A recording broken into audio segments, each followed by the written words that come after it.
नमस्कार वेस्ट बेंगलेर समस्त एसएम एवं बीएम আমার নাম ডক্টর চৈতালি রয়। তো আমাদের আজকের ক্লাস হচ্ছে অ্যাবাউট ইওসিনোফিল। ফার্স্ট আমরা দেখব যে ইওসিনোফিল কি। এটা হচ্ছে একটা মেডিকেল কন্ডিশন যেখানে কি হয় রক্ততে আমাদের বডিতে ব্লাড আছে ওতে যদি ইওসিনোফিল বা ইওসিনোফিল সেলের পরিমাণ নর্মাল থেকে যদি বেশি হয়ে থাকে তবে আমরা জানবো যে আমাদেরকে ইওসিনোফিল হয়েছে। তো এখানে আমি দেখিয়েছি যে আমাদের এটা সেল হলো, সেলের এটা বডিতে ফ্লুইড আছে ব্লাড। তো ব্লাডের মধ্যে দেখুন যে কতগুলো ইওসিনোফিল আছে, যে গোল গোল গোল গোল অ্যাসিমেট্রিক্যাল গোল গোল দেখাচ্ছে, ওগুলো হচ্ছে ইওসিনোফিল। ইওসিনোফিল কি না, it is a part of WBC and RBC. WBC তো আমাদের ব্লাডে আছে ডব্লিউবিসি আরবিসি, তো ওর একটা পার্ট হচ্ছে ইওসিনোফিল। তো দেখুন এর পরিমাণ কত বেশি আছে আমাদের ব্লাডে। তো এই জন্য যদি এর ইওসিনোফিলের মাত্রা বা পরিমাণ নর্মাল চেয়ে বেশি ওর নাম্বার থাকে তবেই আমরা জানতে পারবো যে আমাদেরকে ইওসিনোফিলিয়া হয়েছে। তো ইওসিনোফিল হলো এক ধরনের হোয়াইট ব্লাড সেল ডব্লিউবিসি, যাতে কি হয় না জোনটা শরীরের ইমিউন সিস্টেমের সঙ্গে সেল অ্যালার্জি ইনফেকশনের থেকে ফাইট করে। তো নেক্সট আমি আশা করছি আপনি বুঝতে পেরে থাকবেন যে হোয়াট ইজ ইওসিনোফিল। তো নেক্সট আমরা দেখব যে এর কজগুলো কি আছে, কেন হয় আমাদেরকে। তো ফার্স্ট হলো ইওসিনোফিল রক্ততে ইওসিনোফিল সেল ইওসিনোফিলিয়া। এই যে ইওসিনোফিল জন্য আমাদেরকে যে রোগটা হয় ওকে বলা যায় ইওসিনোফিলিয়া। তো ইওসিনোফিলিয়া কি না, এটি হলো একটি রক্ততে যদি আমাদের ইওসিনোফিল সেলের পরিমাণ বৃদ্ধি হওয়া, এই সেলগুলো কি করে শরীরের ইমিউন সিস্টেমের সঙ্গে ইফেক্ট করে। তো এর কিছু কারণগুলো কি না, ফার্স্ট হলো অ্যালার্জি কি না, ডাস্ট, পলেন, ফুড অ্যালার্জি, তো এইগুলোর জন্য ইওসিনোফিলিয়া হওয়ার চান্সেস আছে। নেক্সট হলো আস্তেমা হলেও আমাদের কি হয় না, শ্বাস নিতে প্রবলেম হয়, আমি আগের ক্লাসে বলেছিলাম আস্তেমা। তো নেক্সট হলো কি না, প্যারাসাইটিক ইনফেকশন। এতে কি হয় না, ইওসিনোফিলিয়া কিসের জন্য হয়, প্যারাসাইটিক ইনফেকশনের জন্য না, কৃমি রোগ, ওয়ার্ম ইনফেকশন, এগুলোর জন্যও আমাদেরকে ইওসিনোফিলিয়া হওয়ার চান্সেস আছে। তো নেক্সট হলো কি স্কিন ডিজিজ। দেখবেন যদি আপনাদেরকে এক্সিমা আছে, এক্সিমা আমি ফার্স্ট বলেছিলাম আগের ক্লাসে, এক্সিমার ক্লাস হয়েছে। তো এক্সিমা বলেছিলাম যে আপনাদের বডিতে প্যাচেস মতো কিছু হয়ে থাকবে, ওগুলো চুলকাবে, ঘাস, স্কিনটা শুকিয়ে যাবে, তো ওইসব। তো এক্সিমা যদি আপনাদেরকে হয়ে থাকে, তো এক্সিমা বা ডার্মাটাইটিস, তো এগুলো যদি হয়ে থাকে তো চান্সেস আছে ইওসিনোফিলিয়া হওয়ার জন্য। তো নেক্সট হলো কি ড্রাগ রিয়াকশন। যদি আপনারা কিছু মেডিসিন খাচ্ছেন আর ওর সাইড ইফেক্ট আপনাদের বডিতে দেখাচ্ছে, তো ওর জন্য ইওসিনোফিলিয়া হওয়ার চান্সেস আছে। নেক্সট হলো কি অটো ইমিউন ডিজিজ।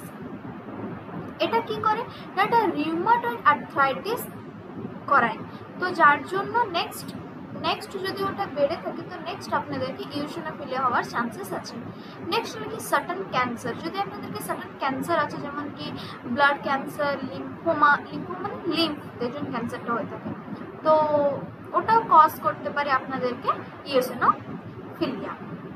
তো নেক্সট আমরা দেখব যে এর ডায়াগনোসিস কি আছে, আপনারা কিভাবে জানবেন যে আপনাদেরকে ইওসিনোফিলিয়া হয়েছে, মানে কি না কোন টাইপের টেস্ট করলে আপনারা জানতে পারবেন যে আপনাদেরকে ইওসিনোফিলিয়া হয়েছে। তো ফার্স্ট হলো কি সিবিটি টেস্ট। ওটা কি না কমপ্লিট ব্লাড কাউন্ট কেন হয় না, ব্লাডের আমাদের আছে ডব্লিউবিসি আরবিসি। তো ইওসিনোফিল মোস্টলি কাকে থাকে না, হোয়াইট ব্লাড সেল ডব্লিউবিসি। তো তাতে কি হয়, যদি আমরা ব্লাড কাউন্ট করি তো কি হবে না, আমরা ওখানে ইওসিনোফিলের মাত্রাটা জানতে পারবো, যে ওটা যতটুকু থাকার দরকার ততটুকু আছে না অনেক বেশি আছে, তো এইসব জানতে পারবো আমরা। তো এতে কি হয় না, ইওসিনোফিলের পরিমাণ দেখা হয়।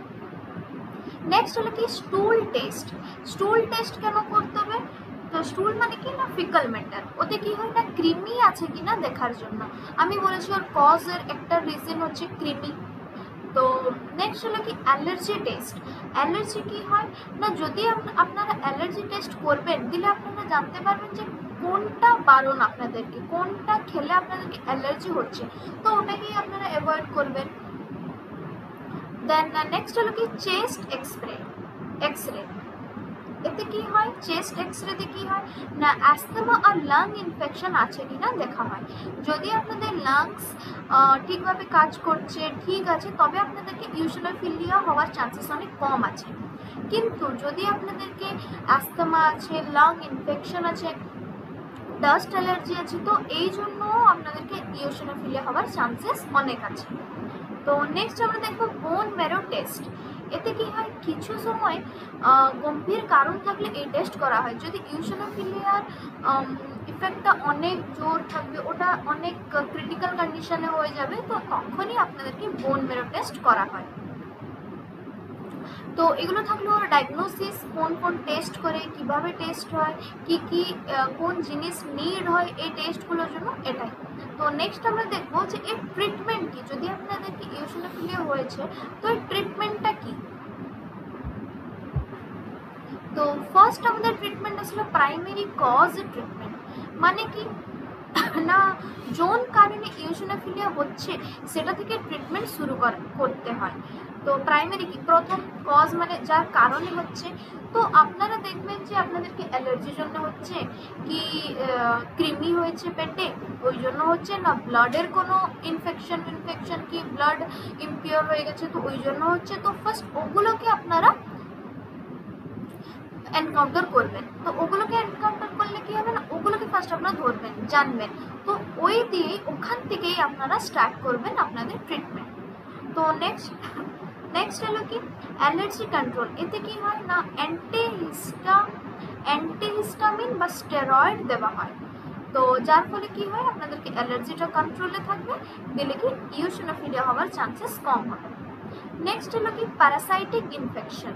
এতে কি হয় না অ্যান্টি প্যারাসাইটিক মেডিসিন দেওয়া হয়, যেমন কি আলবেন্ডাজোল, তো এইগুলো। নেক্সট হলো অ্যাস্তমার জন্য কি হয় না ইনহেলার কাছে রাখবেন আর কর্টিকোস্টেরয়েড দেওয়া হয়। তো অ্যাস্তমা যদি থাকে তো আপনারা মানে কি না আপনারা কাছে ইনহেলার রেখে থাকবেন। তো যদি আপনাদেরকে কোনো প্রবলেম হয় শ্বাস নিতে বা কোনো কিছুতে, তো আপনারা ইনহেলার ইউজ করতে পারবেন। তো নেক্সট হলো কি ড্রাগ রিয়াকশন। তো সেই ওষুধ বন্ধ করতে হয়। তো যদি আপনারা ড্রাগ খাচ্ছেন বা কোনো কিছু, বা ড্রাগ তো ওষুধের মধ্যেও থাকে না, তো যদি আপনাদের সাইড ইফেক্ট হচ্ছে, কোনো মেডিসিন খাচ্ছেন আর সাইড ইফেক্ট আছে, তো ড্রাগ রিয়াকশনে কি হয়, তো ওই ওষুধটাকে আপনাদেরকে বন্ধ করতে হবে। তো নেক্সট হলো কি সিভিয়ার কেসে কি হয় না ডাক্তাররা যদি জানতে পারেন যে আপনাদেরকে সিরিয়াস কেস হয়েছে বা ইওসিনোফিলিয়া অনেক বেড়ে গেছে, তবে কি হয় না স্টেরয়েড ইনজেকশন দেওয়া হয়। তো ইওসিনোফিলিয়া নিজে একটা রোগ নয়, এটা কি না এটা অন্য কোনো রোগের সিমটম। তো তাই ডক্টরের পরামর্শ নেওয়া উচিত আর আপনারা নিজেদের ট্রিটমেন্টে থাকা উচিত। তো এগুলো সব থাকলো আপনাদের ট্রিটমেন্ট। তো এবারে আমরা দেখবো যে আয়ুর্বেদিক ট্রিটমেন্ট কি আছে, মানে ন্যাচারাল ট্রিটমেন্ট কি আছে।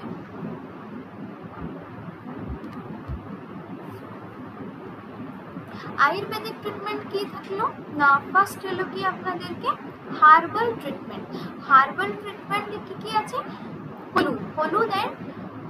হলুদ কি করে, আমি আগে থেকে বলেছি যে হলুদে সব ক্লাসে বলি যে হলুদে অ্যান্টি ইনফ্লামেটরি ও অ্যান্টি অ্যালার্জিক গুণ আছে। তো এটা কি করে, দিনে দুবার করে 1 গ্লাস দুধে যদি আপনারা হাফ চামচ হলুদ মিশিয়ে খান, তবে ওটা অনেক উপকৃত হবেন আপনার ওর থেকে। তো নেক্সট কি তুলসিতে কি হয় না অ্যালার্জি ও শ্বাস সম্বন্ধে যা যা সমস্যা আছে ওটা খুব উপকারী। তো ডেইলি যদি আপনারা ট্রাই করবেন তো 4-5টা তুলসী পাতা সকালে খেলে, খালি পেটে খেলেও ওটা অনেক কাজ করে। তো নেক্সট হলো আদা খেলে কি হয় না কফ দোষা কমায় আর ইমিউনিটি বাড়ায়। আদা খেলে কি ইমিউনিটি বাড়ায় আমাদের। তো নেক্সট হলো কি আমাদের না ডায়েট অ্যান্ড লাইফস্টাইল। তো এটা কি হয় না গরম দুধ খাবেন, হলুদ দুধ খাবেন, তুলসী চা বা আদার চা, ফল, সবজি ও হালকা খাবার, পুরনো চাল, মুগ ডাল, লাউ, পটল এগুলো সব খাবেন। তো আর কি না, আর কি কি করবেন না, আপনারা একটু ট্রাই করবেন যে এটা যেহেতু ঠান্ডার একটা রোগ, তো ট্রাই করবেন যে ঠান্ডা খাবারকে অ্যাভয়েড করার জন্য, যেমন কি ice cream, cold drinks, dust, smoke আর কেমিক্যাল স্মেল, আর কাদের কাজের ডায়েরি, দুধ থেকেও অ্যালার্জি থাকে, তো ওগুলো থেকে একটু দূরে থাকবেন। নেক্সট হলো কি যোগা অ্যান্ড প্রাণায়াম। এটা তো most important thing in our life, that is কি অনুলোম বিলোম। এটা কি নস্ট্রিল ব্রিদিং। এতে কি হয়, তো আপনাদের লাংস ঠিকভাবে কাজ করবে আর স্ট্রেস ফ্রি হবেন। তো এটা একটা ভালো যোগা বা pranayama, that is anulom and vilom. Next হলো কি কপালভাতি।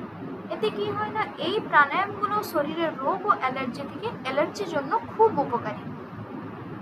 তো নেক্সট আমরা দেখবো কি last, that is detox treatment. এটা কি হয় না, সিভিয়ার ইওসিনোফিলিয়া হলে আয়ুর্বেদিকের ডক্টর যারা থাকে ওরা কি পরামর্শ করেন, ওরা করেন যে ওয়ামানা কি না থেরাপিউটিক ভমিটিং আর নোজ থেরাপি বা পুরগেশন করা হয়, যাতে কি হয় না আপনাদের দোসাগুলো শুধরে যায়।